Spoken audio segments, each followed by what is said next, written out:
அண்ணா, திரு விஜய் அவர்களுடைய சுற்றுப்பயணத்தை பொறுத்தவரை அதிகமாக கூட்டம் வர்றாங்க, கூட்டம் வரல அப்படிங்கிறது ரெண்டாவது கருத்துங்கண்ணா. ஏன்னா மக்கள் இன்னைக்கு காட்சி ஊடகத்தை அவ்வளவு பாக்குறாங்க, நேரில் வர்றாங்க, கூட்டம் வந்தால் சந்தோஷம்தான். ஆனா வரக்கூடிய கூட்டம் எந்த விதமான பொது சொத்துக்கும் ஒரு பிரச்சனை ஏற்படுத்தாம, ஒரு பப்ளிக் ப்ராப்பர்ட்டியை டேமேஜ் பண்ணாம அமைதியான முறையில் வந்து கேட்டுவிட்டு செல்வதை நம்ம எல்லோரும் வரவேற்கணும். இன்னைக்கு தூத்துக்குடியில அவங்க அடுத்த கட்ட பயணத்திற்கு அனுமதி கோரிய பொழுது அந்த காவல்துறையினுடைய அதிகாரிகள்லாம் திருச்சியில் ஏற்பட்டிருக்கக்கூடிய பொது சொத்தினுடைய சேதத்தை சொல்லியிருக்கிறாங்க.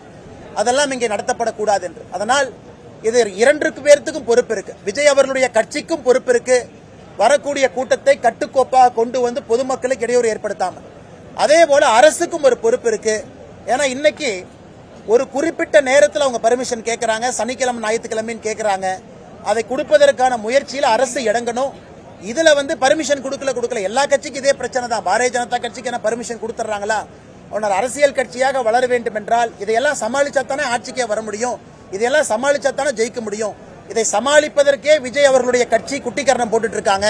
தொடர்ந்து அரசின் மீது ஒரு வழக்கு சொல்றாங்க அப்படின்னா அவர்கள் எந்த அளவுக்கு தன்னை தயார்படுத்திக் கொண்டிருக்கின்றார்கள் என்பது நமக்கு தெரியுது. அதனால் என்னை பொறுத்தவரை விஜய் அவர்களுடைய கட்சி அடுத்த கட்டம் செல்ல வேண்டும் என்றால் இதையெல்லாம் சமாளிச்சு தான் அவங்க வளரணும். அதனால அவங்களுடைய கூட்டத்தை அவங்க நடத்தணும்.